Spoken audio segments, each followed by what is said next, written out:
하나님의 계획 안에서 매일매일 승리의 삶을 사는 뉴크리아 키즈 친구들, 안녕! 말씀에 대해 알고 믿는 일에 하나가 되어 그리스도의 충만하심의 경지에까지 다다르기 위해 오늘도 집중해서 말씀을 들어볼까요? 하나님은 우리 친구들을 향해 최고의 계획을 가지고 계세요. 모든 순간, 모든 만남 가운데 하나님의 계획이 있기 때문에 우리는 모든 순간 주어진 몫에 최선을 다해야 해요. 거듭난 하나님의 자녀는 영이며 혼을 가지고 있고 몸 안에 사는 존재라고 배웠지요. 그래서 우리가 하나님의 말씀을 지속적으로 고백하고 묵상해 우리의 혼을 진리의 말씀으로 바로 세우면 우리의 몸까지도 완전히 지배하며 강력한 능력을 발휘하며 승리의 삶을 살 수 있다고 했어요. 친구들, 지난 한 주 동안 친구들은 영에게 먹이를 많이 줘서 사랑하고 용서하는 한 주 보냈나요? 아니면 혼이 이겨 화나는 감정으로 싸움이 많았던 한 주를 보냈나요? 우리가 말씀을 듣는 이 시간도 우리는 영에게 먹이를 주는 거라고 했어요. 친구들의 강력해진 영이 혼을 지배해 말과 행동마다 예수님의 모습이 드러나길 기도해 보아요. 오늘 본문 말씀 큰 소리로 읽어볼게요. 하늘과 땅의 모든 권세가 내게 주어졌다. 그러므로 너희는 가서 모든 민족을 제자로 삼아 아버지와 아들과 성령의 이름으로 세례를 주고 내가 너희에게 명령한 모든 것을 그들에게 가르쳐 지키게 하라. 보라, 내가 세상 끝날까지 너희와 항상 함께 있을 것이다. 마태복음 28장 18절에서 20절 말씀. 아멘. 친구들, 온 우주 만물을 지으신 하나님께서는 우리도 지으셨어요. 그렇기 때문에 하나님께서는 우리의 모든 것을 다 아세요. 심지어 하나님께서는 우리의 머리카락 개수까지도 아신대요.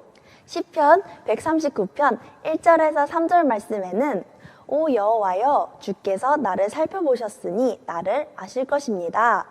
내가 앉고 서는 것을 아시고 멀리서도 내 생각을 아십니다. 주께서는 내가 길을 다니는 것과 내가 눕는 것을 아시니 내가 하는 모든 일을 샅샅이 알고 계십니다. 라고 말씀하신 것처럼 주님은 우리의 마음의 깊은 곳에 있는 중심, 동기와 태도, 능력과 한계까지 나의 모든 것을 샅샅이 알고 계세요. 혹시 장난으로 친구들을 속여본 적이 있나요?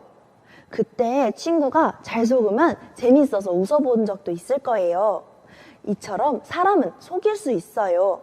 하지만 하나님은 속일 수가 없어요. 그래서 우리가 심부름을 할 때 기쁜 마음으로 하든지 왜 맨날 나만 시키냐고 불평불만을 하는지 다 알고 계세요. 겉으로 보기에는 심부름을 두 사람 다 하기는 했지만 하나님은 기쁜 마음으로 하는 걸 받으세요. 행동은 미숙하지만 그 중심과 동기가 예쁘고 순수한 마음으로 한 사람과 드러나는 행동은 문제가 없고 능숙하지만 중심과 동기가 나쁜 경우도 있어요. 사람들은 행동이 능숙한 친구들을 칭찬할 수 있어요. 하지만 하나님은 보이지 않는 우리의 중심까지 보시기 때문에 중심과 동기가 바르고 예쁜 친구들을 칭찬하시겠죠? 성경에 보면 하나님께서 크게 쓰신 인물들의 공통점이 있어요. 어떤 사람일까요? 1번, 능력이 출중했다. 2번, 외모가 훤칠했다. 3번, 말을 잘했다. 4번, 리더십이 탁월했다. 5번, 하나님을 최우선에 두고 하나님의 인정받기를 힘썼다. 정답은 무엇일까요? 네, 바로 5번이에요. 하나님께 인정받기를 힘쓴 사람, 하나님께서는 우리의 능력의 한계와 높이를 모두 아시는 분이세요. 하나님은 우리에게 하나님의 일을 시키실 때 그 일을 행할 능력을 주세요. 하나님은 전지전능하시니까요. 하나님은 우리의 중심을 정확히 보실 수 있어요. 그러니까 하나님은 하나님이 시키신 일을 하는 데 있어서 그 일을 행하는 나의 태도와 중심이 어떤지를 보세요. 하나님께서 내 마음에 합한 자라고 말씀하신 인물은 누구일까요? 네, 바로 다윗이에요. 친구들이 다윗에 대해 알고 있는 이야기는 주로 다윗과 골리앗 이야기일 거예요. 하지만 다윗이 하나님 앞에서 실수한 일도 있답니다. 다윗은 부하인 우리아를 죽이고 그의 아내 밧세바와 간음하여 아이를 낳았어요. 나단 선지자가 아이가 죽게 될 것이라고 예언을 하고 아이는 결국에 병을 얻게 되었지요. 이 아이가 아팠을 때 다윗은 아이를 살리기 위해 금식하며 기도했지만 결국 아이는 죽었어요. 신하들은 아이가 죽었다는 말을 다윗 왕이 너무 괴로워할까봐 말할 수 없었어요. 하지만 정작 아이가 죽었다는 소식을 들은 다윗은 즉시 일어나 몸을 씻고 단장하고 성전에 들어가 주님께 경배하고 바로 음식을 먹었어요. 신하들은 매우 의아해서 다윗에게 물었죠. 다윗은 아이가 살아있을 때 금식을 하면 하나님께서 은혜를 베풀어 주셔서 혹시 하나님께서 살려주실지 몰라 금식 기도를 했지만 아이가 죽은 후에는 어떻게 할 수 없다는 걸 알았어요. 다윗은 아이가 죽은 것이 하나님의 뜻임을 이해했기 때문에 슬퍼하거나 하나님을 원망하지 않았어요. 어떻게 다윗이 이룰 수 있었을까요? 다윗은 사람의 눈으로 본 것이 아니라 이 모든 상황을 하나님의 관점으로 바라보려 했기 때문에 가능한 일이었어요. 하나님의 뜻을 이해하고 받아들인 후에는 사람들의 시선과 상관없이 태도를 바꾸고 하나님을 경배했어요. 다윗은 정말 하나님의 눈에 자기가 어떻게 보이는지를 가장 중요하게 여긴 인물이었던 거예요. 바울도 고린도전서 4장 3절에서 4절 말씀에 내가 여러분에게 판단을 받든지 사람의 법정에서 판단을 받든지 그것은 내게 아주 작은 일입니다. 사실 나도 나 자신을 판단하지 않습니다. 나는 양심에 거리끼는 것이 전혀 없습니다. 그러나 이것으로 내가 의롭다는 것은 아닙니다. 나를 판단하시는 분은 주십니다. 라고 말하는 것처럼 오직 하나님께 인정받기로 한 사람이었어요. 친구들, 우리가 만나는 모든 사람은 성격도, 자란 환경도, 생각도 다르기 때문에 모든 사람에게 칭찬을 받는 건 불가능한 일이에요. 만약 친구들이 실수했다 하더라도 말씀에 비춰보고 잘못된 것이 없다면 당당하게 행동하세요. 우리를 판단하는 분은 사람도 우리 자신도 아닌 바로 하나님이세요. 그러니까 우리는 하나님께 인정받고 칭찬받기를 원해야 해요. 주님은 나의 모든 것을 아시고 그분이 바로 나를 인정하고 세우시는 분이세요. 진정한 높임과 보상은 사람이 아닌 바로 하나님께로부터 와요. 친구들, 그리스도인의 삶의 방향은 복음 전파예요. 하나님께서는 예수님의 죽음을 통해 우리에게 하나님의 생명을 주셨어요. 고린도후서 5장 15절에는 그가 모든 사람을 대신해 죽은 것은 산 사람들로 더 이상 자신을 위해 살지 않고 자신을 대신해 죽었다가 살아나신 그분을 위해 살게 하시려는 것입니다. 라고 말씀해요. 예수 그리스도께서 우리를 대신해 죽으셨다가 다시 살아나셨어요.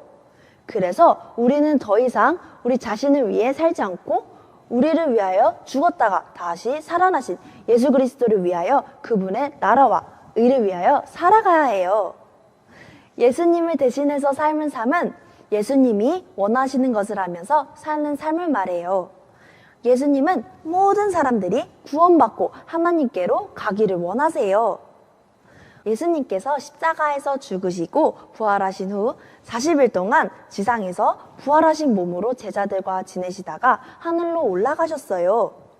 하늘로 올라가시기 전에 예수님께서 제자들을 모아놓고 하신 말씀이 있어요. 마태복음 28장 18절에서 20절에 하늘과 땅의 모든 권세가 내게 주어졌다. 그러므로 너희는 가서 모든 민족을 제자로 삼아 아버지와 아들과 성령의 이름으로 세례를 주고 내가 너희에게 명령한 모든 것을 그들에게 가르쳐 지키게 하라. 보라, 내가 세상 끝날까지 너희와 항상 함께 있을 것이다. 라고 말씀해요. 예수님께서 하신 마지막 말씀은 우리에게 복음 전파에 대한 명령이에요. 하나님의 자녀가 된 우리들은 이 땅을 다스리는 권세를 받았어요. 우리는 예수님의 이름으로 이 권세를 사용할 수 있는데 이 권세를 주신 목적은 바로 우리가 모든 민족을 가르쳐 세례를 주고 제자를 삼기 위해서예요. 마가복음 16장 15절에서 18절엔 예수께서 제자들에게 말씀하셨습니다. 너희는 온 세상에 나가서 모든 사람들에게 복음을 전파하라. 누구든지 믿고 세례받는 사람은 구원을 받을 것이요 누구든지 믿지 않는 사람은 심판을 받을 것이다. 믿는 사람들에게는 이런 표적이 따를 것이다. 그들은 내 이름으로 귀신을 내쫓고 새 방언으로 말하며 손으로 뱀을 집어들고 독을 마셔도 아무런 해를 받지 않으며 아픈 사람들에게 손을 얹으면 병이 나을 것이다 라고 말씀해요. 또 요한복음 21장 15절엔 그들이 아침을 먹은 뒤에 예수께서 시몬 베드로에게 물으셨다. 요한의 아들 시몬아, 내가 이 사람들보다 너를 더 사랑하느냐? 베드로가 대답하였다. 주님, 그렇습니다. 내가 주님을 사랑하는 줄을 주님께서 아십니다. 예수께서 그에게 말씀하셨다. 내 어린 양떼를 먹여라 라고 말씀해요. 형태는 조금씩 다르지만 각 복음서의 마지막에는 공통적으로 복음 전파의 사명을 주셨어요. 이것이 예수님께서 우리에게 주신 대사명이고 그리스도인이 살아야 할 정확한 방향성이에요. 복음을 전하는 것은 주님을 향한 우리의 사랑의 표현이에요. 우리가 주님을 더욱 많이 사랑하게 되면 복음을 전하고 싶은 열정이 솟아날 거예요. 진리의 말씀 안에서 여러분이 자유를 누리는 만큼, 주님 안에서 평안을 누리는 만큼 그 자유와 평안을 다른 사람들이 누렸으면 좋겠다고 생각할 거예요. 좋은 것, 기쁜 것은 혼자만 알고 싶지 않잖아요? 친구들, 구약시대에 하나님은 선지자들을 통해서 하나님의 일을 하셨어요. 예수님이 오셨을 때는 예수님을 통해 하셨어요. 그리고 예수님이 부활하신 후 하나님은 교회를 통해서 일하세요. 그러면 예수님을 모르는 사람에게 복음을 전해야 할 사람은 누구일까요? 바로 우리 친구들이에요. 우리는 이 땅에서 예수님께서 하셨던 일을 하는 사람들이잖아요. 친구들은 예수님께서 하셨던 일을 이어받았어요. 이 땅에서 복음 전파의 일은 친구들의 손과 발을 통해 이루어지는 것을 꼭 기억하세요. 자, 함께 고백해요. 나는 나의 중심을 하나님 앞에서 바르게 해요.